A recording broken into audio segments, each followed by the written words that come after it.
Bonjour, je m'appelle Anne-Clémence Vion, je suis chercheure à l'Institut du Thorax dans l'équipe du Dr Gervaise Loiran et je travaille sur les anévrismes intracrâniens. Donc, le cœur de la femme doit faire l'objet d'une recherche à part entière parce qu'aujourd'hui, si les maladies cardiovasculaires sont la première cause de mortalité chez les femmes en France, c'est entre autres parce qu'on ne connaît pas assez bien les mécanismes qui sont mis en jeu dans ces pathologies et les manifestations cliniques chez la femme.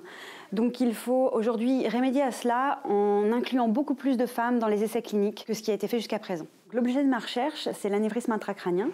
Donc c'est une anomalie qui forme un ballonnet au niveau de l'artère cérébrale et c'est une pathologie qui est souvent asymptomatique et le danger c'est la rupture qui va provoquer une hémorragie cérébrale qui va être létale dans 50% des cas. Et quand elle ne l'est pas, en fait, elle va laisser des séquelles neurologiques graves. Aujourd'hui, c'est une pathologie qui touche 3% de la population et il y a 2 à 3 fois plus de femmes qui sont touchées, sans qu'on sache aujourd'hui pourquoi. Donc ce qu'on essaie de faire au laboratoire, c'est de comprendre ce qui prédispose la femme à l'anévrisme intracrânien. Et donc pour cela, on a développé un modèle de souris qui reproduit cette différence entre l'homme et la femme.